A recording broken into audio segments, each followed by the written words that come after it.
Olá, eu sou o Carlos e aqui nós estudamos a Bíblia. Vamos prosseguir com o Evangelho de Mateus, capítulo 15. Nesse momento, Jesus está lá no norte do país e diz aqui o texto que ele deixou a Galileia, a região que ele estava, e foi mais para o norte. Bom, a Galileia já era o extremo norte do país, então ele estava saindo já de Israel para uma região um pouco mais ao norte.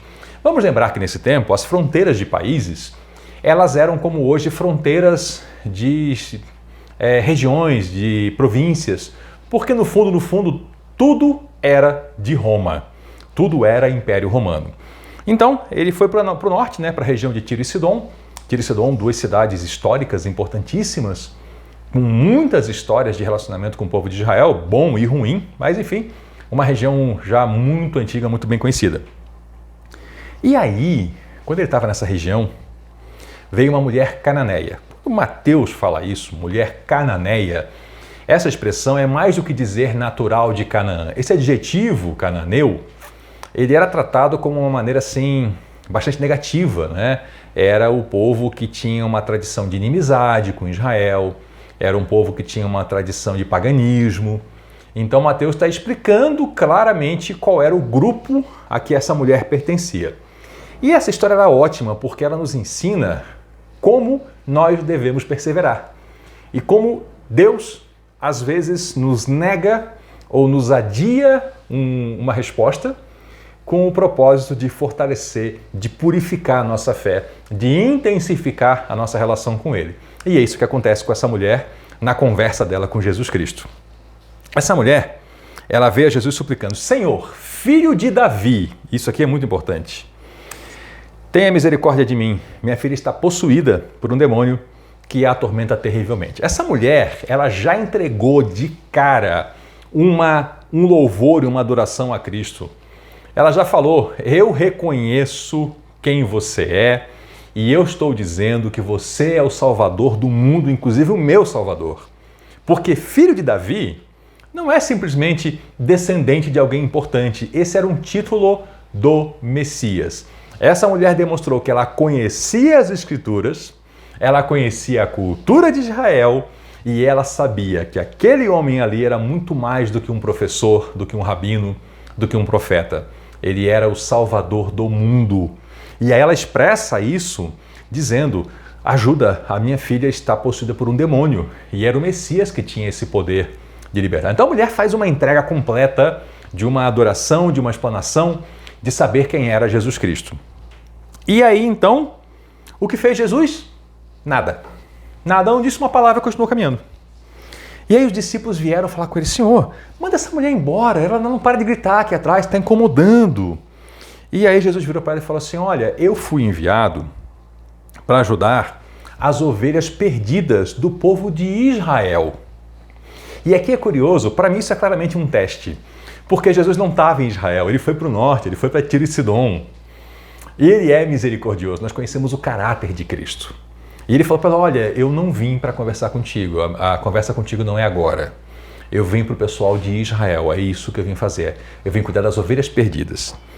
E aí a mulher falou, ela chegou mais perto, ela se ajoelhou, se colocou em posição de súplica, implorou mais uma vez: Senhor, me ajude. E aí Jesus respondeu. Olha que interessante. Se Jesus não quisesse cuidar dessa mulher, ele não tinha conversa com ela, mas ele resolveu engatar um diálogo com ela e provocar a fé dessa mulher ao fortalecimento. E ele usou uma expressão que aí nós temos que entender essa expressão. Cuidado, vamos lá. Não é certo tirar comida das crianças e jogá-la aos cachorrinhos. Cachorrinho, para nós, tem um significado. Esse significado era muito próximo do que significava para o povo de Tiro e Sidom, para os cananeus. Um bichinho de estimação, uma coisinha bonitinha que a gente gosta. Para os judeus era um pouco diferente. Um filhotinho na casa podia ser uma coisa bonitinha, mas cachorro, cão de rua, era um significado muito ruim, porque era um animal que mexia em lixo, tinha toda uma conotação de impureza cerimonial. Mas Jesus está falando mesmo do cachorrinho, do filhotinho, né? É uma maneira carinhosa que ele está falando: não é, tudo bem, mas não é certo, eu não vou tirar o pão das crianças para dar para um cachorrinho, né? O cachorrinho é bonitinho, mas não é a mesma coisa que o filho, que é a criancinha. E isso nos parece extremamente chocante. Nossa, Jesus está chamando a filha dela de bichinho de estimação, né? Jesus está dando uma chance para essa mulher fortalecer a sua fé e insistir e expressar. A Bíblia nos ensina, bem mais lá na frente, né, que a tribulação, a dificuldade, ela produz perseverança. E isso gera esperança, gera domínio próprio, aumenta a fé. E é isso que o Senhor estava fazendo com essa mulher nesse momento. E aí a mulher teve essa sacada e ela entendeu o teste e ela partiu mais uma vez para o avanço, dizendo, Senhor, é verdade, mas até os cachorrinhos se alimentam das migalhas que caem da mesa dos seus donos. E aí veio aquela resposta que resolveu o caso. Mulher, sua fé é grande, seu pedido será atendido. E no mesmo instante a filha dela ficou curada. Ou seja, Jesus ia curar, tanto que ele curou a menina, né? E ele estava fazendo, na verdade, era um trabalho com essa mulher de fortalecer a fé dela. Depois a gente vai ver isso mais à frente ainda. Quando Jesus tem esses contatos com esses estrangeiros, com essas pessoas que não são de Israel, ele está jogando sementes que vão germinar e que vão crescer. E mais tarde, quando a igreja vai chegar nesses lugares, já vai encontrar um solo fértil por esses testemunhos. E isso lá no período dos Atos dos Apóstolos vai gerar uma expansão da igreja tremenda. Jesus está sempre agindo de maneira estratégica.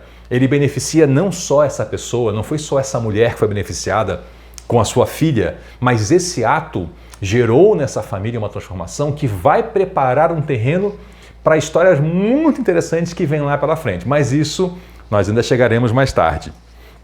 Então Jesus deixou esse lugar, né? E ele voltou ao Mar da Galileia. Me parece que essa viagem de Jesus, esse passeio dele lá para a região de Tiro e Sidom, foi só para encontrar essa mulher, porque tudo que é relatado sobre essa viagem é esse encontro com essa mulher. Então, quando a gente tem a leitura de que, nossa, Jesus parece que ele foi cruel com essa mulher, é o contrário. Eu acho que, na verdade, ele só foi para essa região para se encontrar com essa mulher e libertar a filha dela, porque é tudo o que ele faz lá. E aí ele volta para Galileia, volta para o Mar da Galileia, para as proximidades, né? Sobe para um monte e lá ele se sentou nesse monte. Veio uma grande multidão, isso me lembra um pouco até aquela história do Sermão do Monte, né? Jesus sobe o monte, se senta e vem a multidão. Mas a multidão se sentou, já estavam conhecendo Jesus, já estavam entendendo ele. E aí trouxeram cegos, aleijados, paralíticos, mudos e muitos outros. E ele curou todo mundo, todo mundo. E as pessoas ficaram admiradas e elas louvavam ao Deus de Israel, porque os mudos falavam, os paralíticos estavam curados, e os aleijados andavam e os cegos podiam ver. Mateus não está dizendo aqui, textualmente, que isso aqui é o cumprimento de uma profecia. Mas quando um judeu, lá do primeiro século, lia esse texto, estavam acostumados com as escrituras, né? Judeu, eles são o povo do livro, é um povo acostumado com a Bíblia. O cidadão lia isso aqui e já entendia. Isso aqui é profecia se cumprindo, isso aqui é Isaías. Isaías falou que isso ia acontecer. Então veja que Mateus está o tempo todo tratando de profecias, até quando ele não fala que está dizendo uma profecia, está dizendo, está dando o cumprimento dela.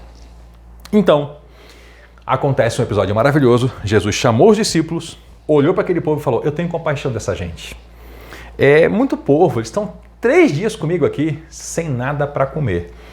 Olha o quanto que esse povo estava precisando de Jesus. Ele já estava 3 dias ali, sem comida.